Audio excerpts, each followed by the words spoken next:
تہجد اصل میں جسے کہتے ہیں وہ نہیں ہے کہ جو عام طور پر لوگ فجر سے کچھ دیر پہلے جاگ گئے اذان سے اور جلدی سے 8 نفل پڑھ لیے، یہ تہجد نہیں ہے، یہ تو فجر کا ضمیمہ بنا لیا. ہر نوافل ہے، عبادت ہے، اس کے بھی جو اس کے برکات ہیں وہ ظاہر ہوں گی، جو اس کا ثواب اور اجر اللہ دے گا.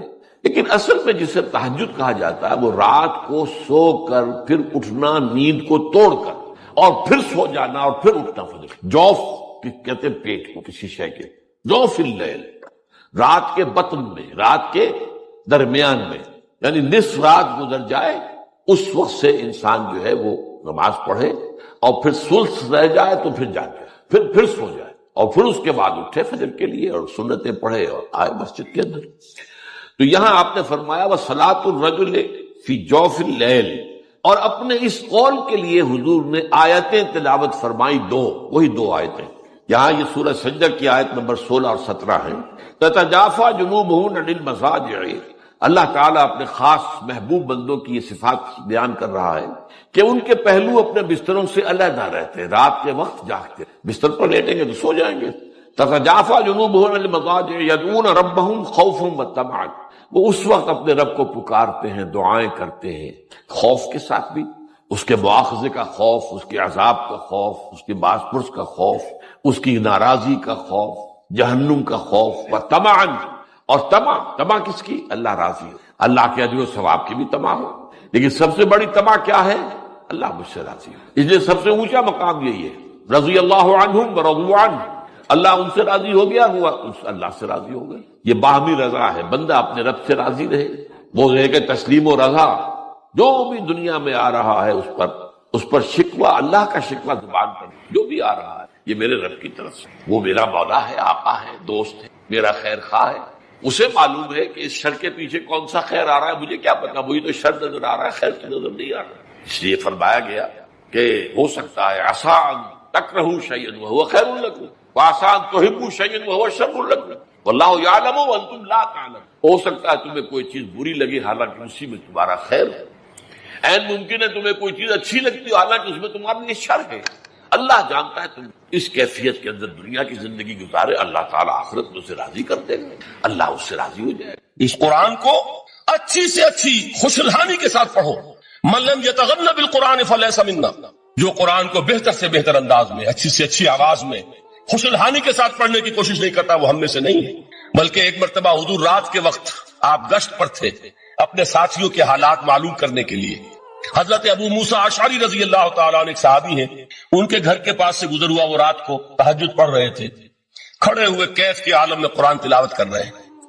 حضور کو بہت پسند آئی ان کی قرات، کافی دیر تک وہاں کھڑے سنتے رہے. اب انہیں کیا پتا کون سن رہا ہے.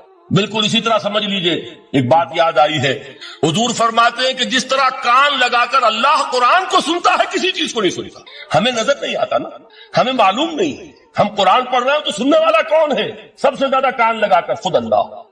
یہاں اس لیے مجھے یاد آیا کہ ابو موسیٰ اشعری کو کیا پتا تھا کہ کون سن رہا ہے. وہ اپنی کیفیت میں نماز میں تہجد میں قرآن کی تلاوت کر رہے تھے، اور ظاہر بات ہے ان کے گھر ایکڑوں میں بنے ہوئے نہیں تھے، ایک ایک کمرہ، ایک ایک کوئی حجرہ، ایسے ہی تو گھر تھے نا صحابہ کے. لہذا حضور پاس سے گزرے، آواز آئی، کافی دیر سنتے رہے. اس کے بعد آپ تشریف لے گئے، صبح فجر میں ملاقات ہوئی تو حضور نے تحسین کے انداز میں فرمایا، یا ابا موسیٰ انک قد اوتیت مزمارا من مزامیر آل داؤد. اے ابو موسیٰ تمہیں تو آل داؤد کے سازوں میں سے ایک ساز اللہ نے عطا فرما دیا ہے. جس طرح حضرت داؤد، لہن داؤدی مشہور ہے کہ جب وہ پچھلے پہر رات کو حمد کے ترانے الاپتے تھے، قرآن میں ہے کہ پرندے شامل ہو جاتے تھے ساتھ، اور پہاڑ وجد میں آتے تھے، پہاڑ بھی ان کے ساتھ شریک ہوتے تھے. تو جس طرح کا اللہ نے ان کو لہن عطا فرمایا تھا، حضور نے تحسین کے انداز میں فرمایا ہے ابو موسیٰ اشعری اللہ نے تمہیں بھی آل داؤد کے سازوں میں سے ایک ساز عطا فرمایا. بہرحال قرآن مجید کا جو یہ میوزک ہے، قرآن کے الفاظ کا جو حسن ہے، جہاں تک حسن معنوی ہے وہ تو ہر لفظ میں ہے، لیکن یہ حسن ظاہری، حسن صوتی، حسن لفظی، یہ اپنے کلائمیکس پر آپ کو نظر آئے گا سورہ رحمان میں. لیکن قرآن میں یہ سورت اس اعتبار سے بھی ممتاز ہے، اس کی 4 آیات پر ذرا توجہ کریں گے، عجیب حقائق سامنے آئے گے. جہاں یہ قرآن مجید کے حسن صوت اور حسن لفظی کی معراج ہے، وہیں اس کی پہلی 4 آیات میں 4 چوٹی کی چیزوں کا ذکر ہے. سب سے اونچی چیز ہے. پہلی آیت کیا ہے؟ الرحمن، ایک آیت ہو گئی۔ رحمان کیا ہے؟ اللہ کا نام ہے۔ کبھی آپ نے غور کیا اللہ کے ناموں میں سب سے پیارا نام کون سا ہوگا؟ رحمان۔ کیوں؟ اس کا مادہ کیا ہے؟ رحمت۔ ہمیں سب سے بڑھ کر جس چیز کی ضرورت ہے وہ کیا ہے؟ رحمت خداوندی۔ نام اچھی طرح سن لیجئے اس حضور کے قول کو۔ حضور فرماتے ہیں کوئی شخص جنت میں مجرد اپنے عمل کی بنیاد پر داخل نہیں ہو سکے گا جب تک کہ رحمت خداوندی دستگیری نہ کرے۔ کسی صحابی نے بڑی ہمت اور جرأت کا ثبوت دیا کہ پوچھ لیا کیا حضور آپ بھی؟ جب آپ نے فرمایا کوئی شخص داخل نہیں ہو سکتا جنت میں محض اپنے عمل کی بنیاد پر جب تک کہ رحمت خداوندی جو ہے وہ دستگیری نہ فرمائے۔ پوچھا گیا کیا آپ بھی؟ آپ نے فرمایا ہاں میں بھی۔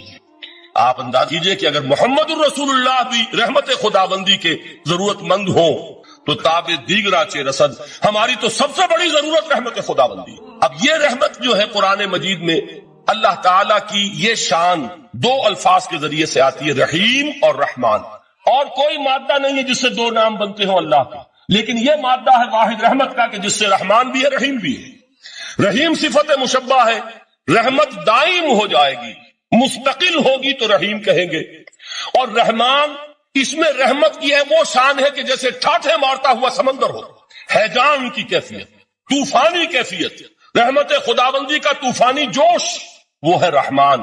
آپ تو رہتے اس علاقے میں ہیں، آپ کو معلوم ہے عرب اگر بھوکا مرا جا رہا ہو تو کیا کہے گا؟ انا جوعان۔ پیاسا مرا جا رہا ہو انا عطشان۔ بہت غضبناک ہوگا غضبان، غضبان آصفہ قرآن میں آیا ہے، بہت غضبناک۔ رحمان جس کی رحمت جو ہے جوش میں ہے، ٹھاٹھے مارتے ہوئے سمندر کے مانند۔ تو یہ اللہ تعالیٰ کے ناموں میں سب سے پیارا نام۔ اب آگے چلیے، الرحمن علم القرآن، رحمان نے قرآن سکھایا۔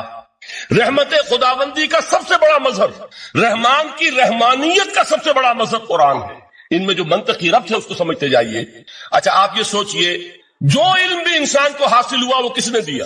اللہ نے۔ سائنس کا علم کس نے دیا؟ اللہ نے۔ علم آدم الاسماء کلہا، وہ علم الاسماء جو حضرت آدم کو دے دیا گیا تھا ازل میں، یہ اسی کا ظہور ہے، یہ اسی کی ایکسفولیشن ہے جو ہو رہی ہے اور ہوتی رہے گی ابھی۔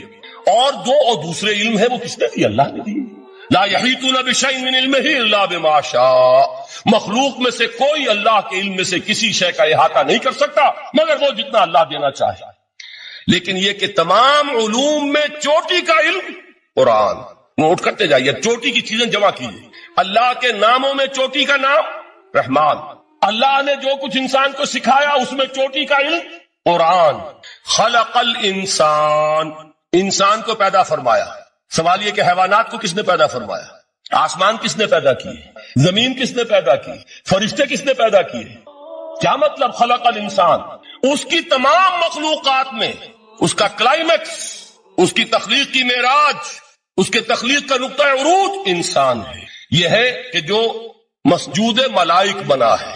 وَلَقَدْ كَرَّمْنَا بَنِي آدَمَ وَحَمَلْنَاهُمْ فِي الْبَرِّ وَالْبَحْرِ وَرَزَقْنَاهُمْ مِنَ الطَّيِّبَاتِ وَفَضَّلْنَاهُمْ عَلَى كَثِيرٍ مِّمَّنْ خَلَقْنَا تَفْضِيلًا۔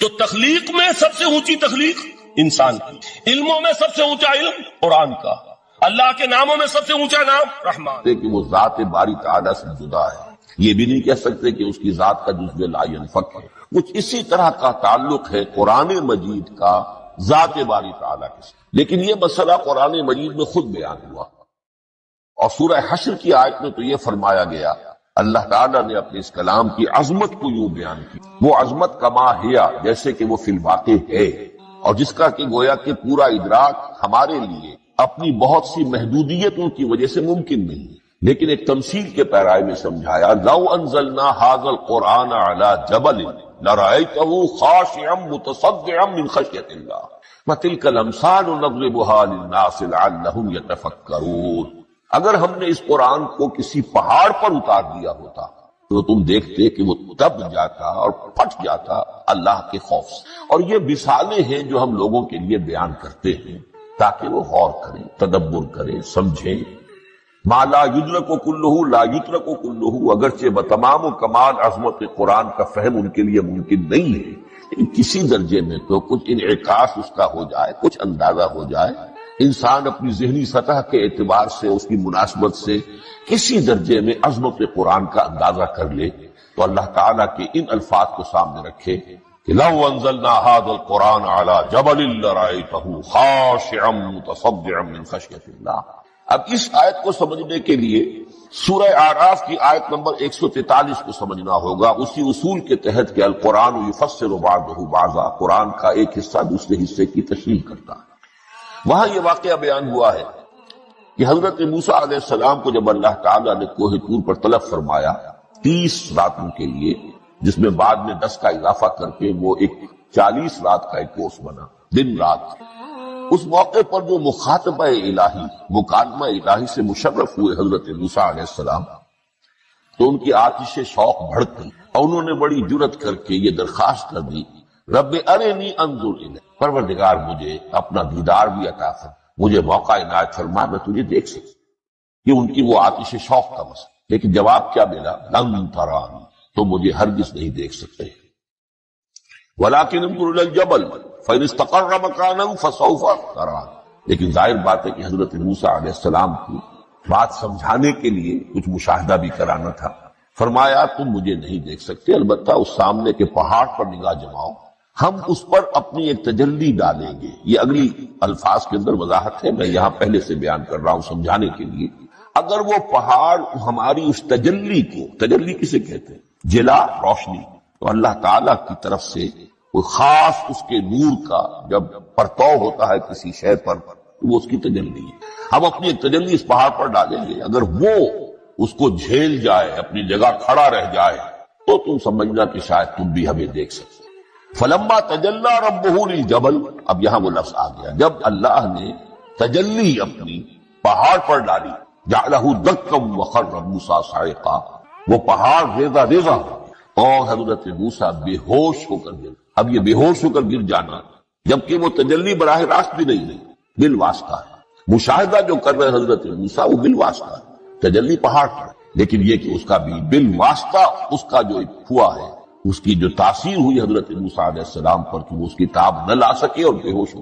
یہاں سے یہ بات سمجھ میں آتی ہے کہ یہ تجلی یہ ذات باری تعالیٰ تھی جس نے کوہ طور کو جلا کر بھسم کر دیا یا ٹکڑے ٹکڑے کر دیا، ریزہ ریزہ کر۔ اب ذات الہی کے ساتھ جو تعلق ہے کلام الہی کا، اور یہ صفت جو لا عین ولا غیر کے درجے میں ہے ذات کے ساتھ،